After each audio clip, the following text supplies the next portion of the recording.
Your wish is granted. Hey, don't touch the base. Nice. Oh, I can see all of them now. Welcome to Watch Mojo, and today we are looking at the often forgotten but undeniably phenomenal baddest of the bad. These are 20 underrated video game villains. Dung Eater. Have you ever felt the curse? With your whole being, the pox upon life itself. When the opening cinematic starts in Elden Ring, it's easy to forget the Dung Eater alongside names like the ever-brilliant Gold Mask, Fia the Deathbed Companion, and Sir Gideon Ofnir the All-Knowing. So we wouldn't blame you for ignoring someone who is essentially called Poop Chewer. But if you give him a chance, he is deeply compelling as a villain, explaining how he would tear you limb from limb if you faced his corporeal form, while giving you the keys and processes to find him. He is, without a doubt, deeply upsetting to be around. I mean, he eats poop for poop's sake. Let me out. Let me out of here.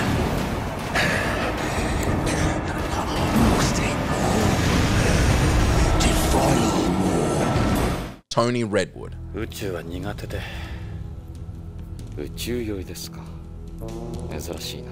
Until it was translated by fans, this game was not available outside of the Japanese version, but thankfully now we get the opportunity to see this brilliant game and experience a criminally underrated villain. As a member of the police force, Tony Redwood is an artificial human that was designed to excel at police work beyond anyone else. He blatantly reveals his malevolent intentions to the player, fully aware that you are powerless against him due to his superior strength. Always one step ahead, he is truly intimidating to be around.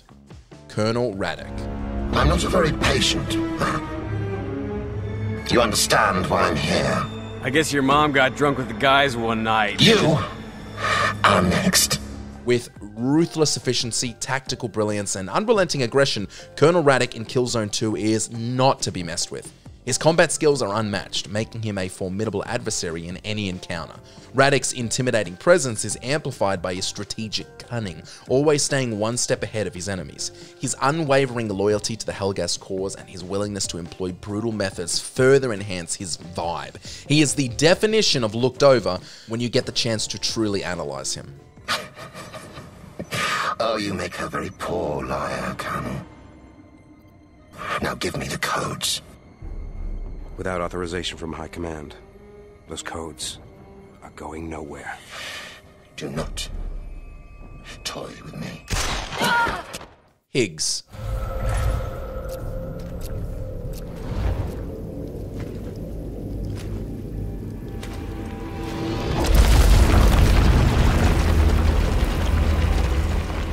The name's Higgs.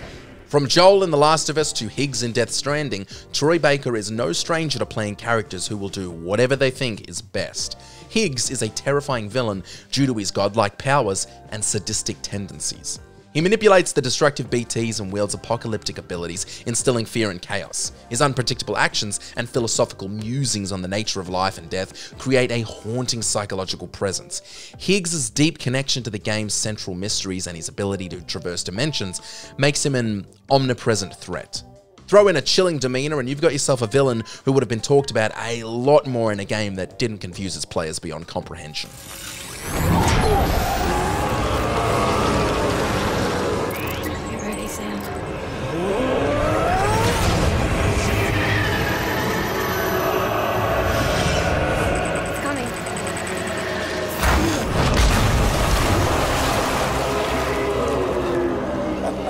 Dr. Exalt. Well, you must be Glitch, our young hero. I'm so delighted you could join me. Dr. Exalt? You're supposed to be trapped in the tower. Dr. Exavolt's role in the game's darker narrative elements and his relentless pursuit of domination highlight his complexity and his depth, making him a compelling and often overlooked villain in the gaming world. This is possibly the game's fault, especially considering it is often forgotten itself. Due to his brilliant yet twisted intellect, Dr. Exalt poses a significant threat as the mastermind behind the evil Mill army, and his technological genius drives the game's central conflict. Despite his lack of widespread recognition, Exavolt's menacing robotic design, cunning strategies, and cold, calculating personality make him a formidable antagonist. That would help us defeat him. Oh, I know all there is to know about the general. Spectacular! I knew it! Droids, our luck is about to change. Gary. Hey, you're the new kid. Yeah? What's it to you? Friendly, aren't you? Give me a break, loser. Hey, relax, friend. You're all pent up. Go easy or they put you on medication. They did to me. Boy, nearly sent me insane. From the start of the game, Bully, we're led to believe that good old Gary is destined to become one of our best friends. He assists us throughout the entire game, pretending to be our right-hand man, but we couldn't have been more mistaken. He reveals himself to be a backstabbing, insecure boy determined to destroy Bulworth Academy. The build-up to this character becoming an antagonist is so beautifully executed that it's surprising Gary doesn't end up in more great villain tier lists. Boys on the tee. Yeah, right, Gary. Which is it, Petey? I see you guys are getting along as usual. I'm just toughening him up. Ow. Turning him into a man or a woman or something. Walton Simmons. Just fire the arrogant son of a bitch. I wasn't exaggerating. He's our best agent. We don't need him. We've got his brother, and more are on the way. He knows nothing. Walton Simmons is terrifying due to his cold, calculating demeanor, vast political power, and unwavering commitment to a dystopian agenda. His ability to manipulate and control others, combined with his advanced nanotechnology, makes him a formidable and relentless adversary, embodying the pervasive fear of unchecked authority. Ugh. Walton doesn't receive the recognition he deserves, as players are often preoccupied with praising other aspects of this game. He is fiercely ruthless, willing to go to any lengths to safeguard private information, which is a bad thing to do.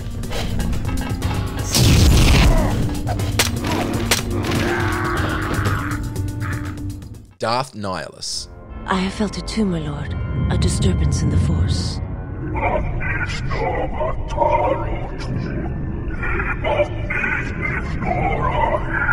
There are many Darths, but Nihilus may well be the most overlooked, which sucks because his character design and voice is one of the scariest, perhaps even scarier than Vader. With a backstory rich in trauma, complete with losing his friends, family, and his will to live, he turns to the dark side seeking to engulf the world in darkness. His seemingly easy defeat causes him to be underestimated and undervalued, yet this nuance is what makes him so fascinating. After all, he is just a man. Let me die.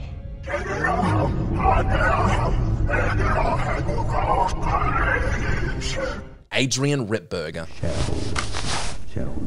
Now, this next slide shows our new, more aggressive corporate strategy.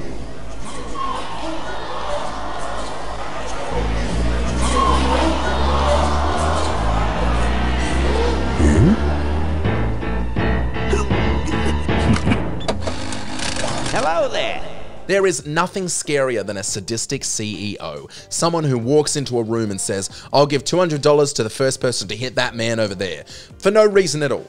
With money and masochistic tendencies, evil is born. In a lesser-known point-and-click adventure, Adrien Ripberger is a CEO eagerly awaiting his partner's death to seize control.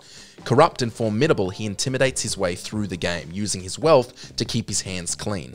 He is an exceptionally evil man who does exceptionally evil things, like paying to kill people. Did I make that clear enough at the start? Hey! Where do you hobble off to? Maggus. Maggus wreaks havoc throughout the first half of the game, Chrono Trigger, but after discovering his backstory, he becomes a much more compelling villain. Due to his complex backstory, tragic motivations, and formidable power, combined with his evolving character arc, he has become a standout antagonist for JRPG fans.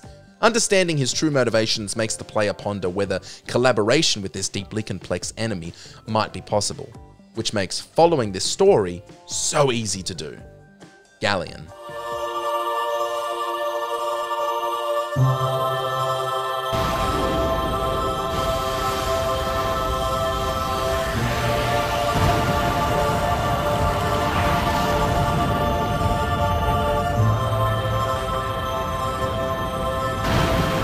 Initially celebrated as one of the 4 heroes, Gallion from the Luna series is highly regarded at the start of the first game. However, his jealousy becomes apparent when he encounters the White Dragon, forcing players to spend the rest of the game trying to put this arrogant character in his place. But boy, do we wait a while. While not particularly nuanced or complex, his straightforward antagonism makes him the perfect villain for this series, driving players to confront and defeat him, and if I may repeat myself, put this d*** in his place. Fortunately, I now have a chance to surpass it. The world will once again be mine on a delicious half-shell. Calypso. My name is Calypso. Exactly 1 year ago on Christmas Eve, my Twisted Metal contest destroyed the City of Angels. Calypso is the man behind the game, the one who oversees the Twisted Metal competition with an omnipresent presence. As a young man, he accidentally killed his sister in a car accident, and later his parents as well, providing the perfect recipe for a vehicle-focused antagonist. Not the most inventive backstory, we grant you that, but it's his rewards to the winners of Twisted Metal that makes him so compelling to follow. Although he grants winners any wish they desire, his villainous twist lies in ensuring that every prize comes with a hidden catch or negative consequence, often ironic. One highlight is an actor who wants the world to see his face. So he tears his face off, spreading it across the Earth's circumference, blocking the sun and terrifying every citizen on Earth. Cool. His face, and to tell you the truth, I rather like seeing his face every day. It's a nice face. I do not regret what I did. Wendy.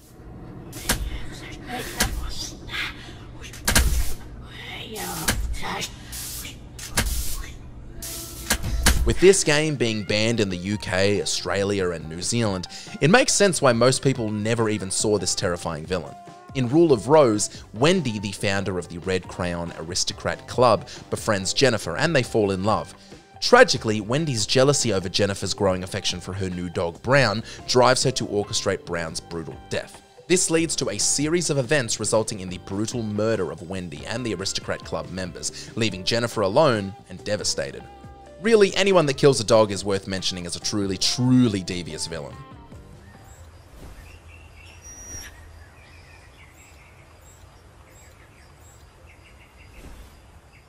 Lonel Starkweather. Hey, tough guy, wake up. You're not dead. Well, not yet, anyway. You're getting a second chance.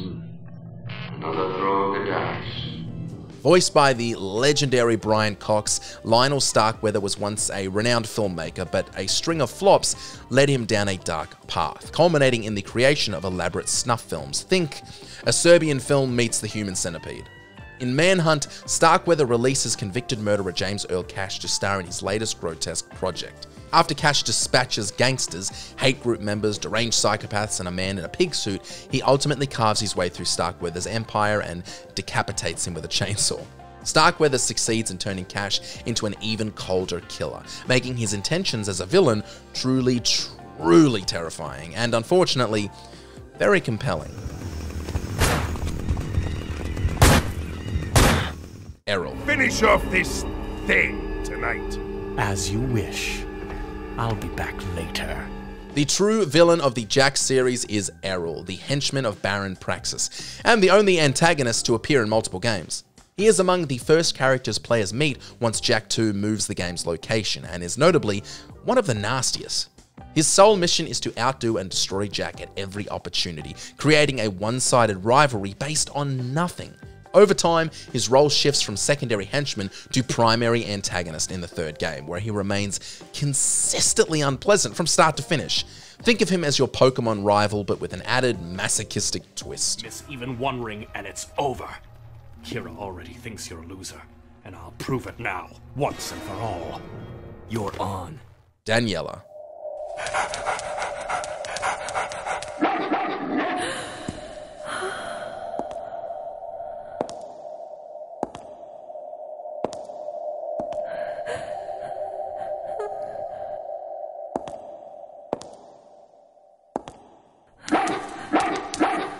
Haunted Ground is one of the most disturbing games ever created, tackling dark themes such as voyeurism and incest that deeply unsettle players, and like Rule of Rose, it may not even be available in your country. Among the four villains, Daniella stands out as one of the most chilling due to her unnerving, almost inhuman perfection. I can relate. Stupid. As the castle maid, our protagonist Fiona is trapped. Daniella initially appears to be the epitome of human grace. However, this comes at the expense of her ability to experience emotions or pleasure, driving her to act out with jealousy and malice towards us and our protagonist.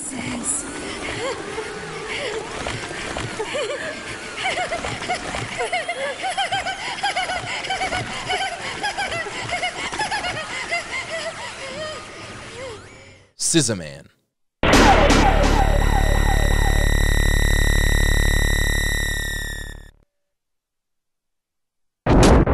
SciMan, the main antagonist from the first 2 Clock Tower games, is uniquely terrifying, and were it not for the borderline goofy weapon choice on paper, he would be remembered alongside Jason Voorhees and Freddy Krueger. Similar to the xenomorph in Alien Isolation, SciMan can appear unexpectedly and attack the protagonist Jennifer Simpson at any time, a cool concept for the SNES generation. Both versions of SciMan derive sadistic pleasure from their murders, lending them a frightening presence that compensates for their small stature and weapon choice. Unfortunately, Pencil Boy and Stapler Lady were left on the cutting room floor. Malcolm. Gunther, what did that squirrel ever do to you? Hey, take a hike, Stuart. We're having fun here. Devious, deranged, and a grotesque clown jester, Malcolm from Legend of Kyrandia stands out as a top-tier villain whose name totally undermines their terrifying presence. His vengeful nature drives him to eliminate anything that obstructs his path, and even went so far as to blow up a squirrel. That's right, he blew up a squirrel. His pettiness, paired with his bizarre and unpredictable behaviour, make him scary to follow, as you never truly know what he'll do next. Walter Sullivan. It's him. You've done well to make it this far. Let me tell you something about him. Walter Sullivan. A troubled orphan who occupied the same apartment our protagonist now does in Silent Hill 4: The Room, Walter Sullivan will go to any lengths, including murder, to clear out the space. After killing over 19 people, including 2 children, some might even call him a serial killer. Despite his relatively normal appearance compared to actual monsters, he is far more terrifying than any other villain because he's just an ordinary person. It's similar to a zombie apocalypse. Who's more frightening, zombies or humans?